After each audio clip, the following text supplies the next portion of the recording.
তৃণমূল থেকে সাসপেন্ড হওয়ার পর জনতা উন্নয়ন পার্টি নামে নতুন দল গড়েন হুমায়ুন কবির। তৃণমূলের দুর্নীতির বিরুদ্ধে লড়াই করার বার্তা দিয়ে বিধানসভা নির্বাচনের পর তার দল সরকার গঠনে মুখ্য ভূমিকা নেবে বলেও দাবি করে আসছেন। ইতিমধ্যে জোট করা নিয়ে মিমের পাশাপাশি সিপিএম এর সঙ্গে বৈঠক করেছেন ভরতপুরের বিধায়ক। এক প্রস্থ আলোচনা করেছেন নওশাদ সিদ্দিকীর আইএসএফ এবং আরও বেশ কয়েকটি দলের সঙ্গে। প্রতিবার বৈঠক শেষে হুমায়ুন দাবি করে আসছেন বিধানসভা নির্বাচনে তার দল শতাধিক আসনে জিতবে। এর পিছনে সংখ্যালঘু ভোট যে প্রধান সমীকরণ তা বুঝিয়ে দিয়েছেন তৃণমূলের সাসপেন্ডেড বিধায়ক। এবার হুমায়ুন স্পষ্ট জানালেন কংগ্রেস সিপিএম এর সঙ্গে জোট হচ্ছে না। আইএসএফ যে পদ্ধতিতে বিমানবাবুর কাছে গিয়ে ধর্ণা ধরেছে, তিনার কাছে আইএসএফ যেভাবে ধর্ণা ধরেছে, আমি ওই বিমানবাবুর ওই ফর্মুলাও মানি না, আর আইএসএফ এর ওই সিট শেয়ারিংও আমি মানব না। সেলিম সাহেব যেটা চেষ্টা করছিল সিপিএম পার্টিকে ওঠানোর জন্য বা জিরো কাটিয়ে তারা 20-30 সংখ্যা জিতার জন্য, সেটা তো এই সেলিম সাহেবদের দলের মধ্যেই সেটা ক্যাকড়া আছে, পেটে নিয়ে ধরছে। তা কি করবে সেলিম সাহেব? হুমায়ুনের দাবি নিয়ে ইতিমধ্যে চলছে চুলচেরা বিশ্লেষণ। আদৌ কি প্রভাব ফেলতে পারবে তার নতুন দল জনতা উন্নয়ন পার্টি, না ফাঁকা আওয়াজ? এ নিয়ে মুখ খুলেছে বিজেপি ও তৃণমূল।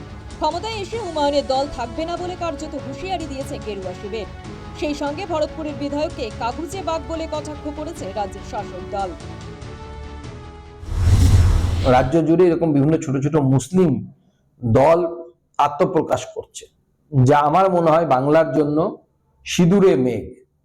1946 সালের আগের যে সিচুয়েশন, সেই সিচুয়েশনের দিকে কিন্তু বাংলা আস্তে আস্তে এগোচ্ছে। বিজেপির সরকার আনুন, দেখবেন এই সমস্ত মেঘ সরে গেছে এবং আকাশ পরিষ্কার হয়ে গেছে। হুমায়ুন কবির আসলে কাগুজে বাঘ।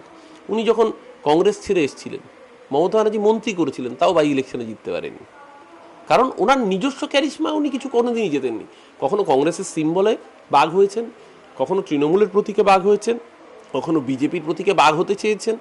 বাংলার মানুষ, মুর্শিদাবাদের সংখ্যালঘুরা ওনার এই ফোলানো বাঘের বেলুনটায় আলপিন দিয়ে ফুটো করে বেড়াল বানিয়ে রেখেছে। হুমায়ুনকে নিয়ে অনেক বেশি সাবধানী কংগ্রেস ও বামেরা।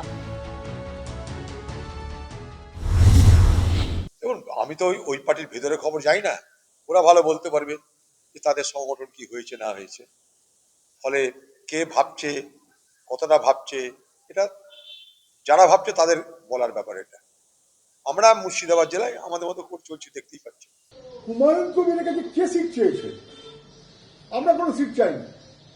হুমায়ুন কবিরকে এর আগে শুনছিলাম নাকি উনি 3টে সিট দিয়ে দেবেন, এখন শুনছি উনি কোনো সিট দেবেন না, নাকি এখন শুনছি শূন্য থেকে মহাশূন্যে পাঠাবেন। কিছু লোক আছে যাদের ভেসে থাকার জন্য এরকম কথা বলার দরকার হয়, তাদের কথা যত কম গুরুত্ব দেওয়া যায় ততই ভালো। মুর্শিদাবাদ এবং মালদহের মধ্যে সংখ্যালঘু অধ্যুষিত এলাকায় জনতা উন্নয়ন পার্টি প্রভাব ফেলবে বলে মত রাজনৈতিক বিশেষজ্ঞদের।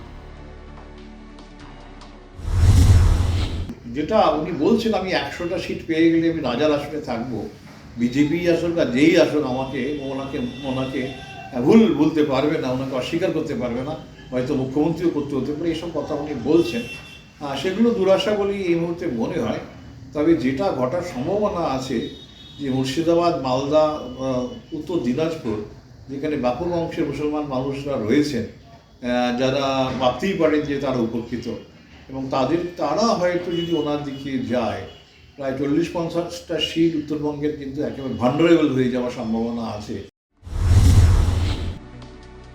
সম্প্রতি বিধানসভা নির্বাচনে জোট করা নিয়ে সিপিএম এর রাজ্য সম্পাদক মোহাম্মদ সেলিমের সঙ্গে বৈঠক করেছিলেন হুমায়ুন কবির। এ নিয়ে সিপিএম এর অন্দরমহলেই বিতর্কের মুখে পড়েছেন সেলিম। রাজ্যে কংগ্রেস একলা চলো নীতি নিয়েছে। বিজেপি হিন্দু ভোট হারানোর ভয়ে হুমায়ুনের সঙ্গে যাবে কিনা তা নিয়ে রয়েছে আশঙ্কা। এমন অবস্থায় হুমায়ুনের পার্টি কতটা প্রভাব ফেলবে তা জানতে নির্বাচন পর্যন্ত অপেক্ষা করতে হবে। News time.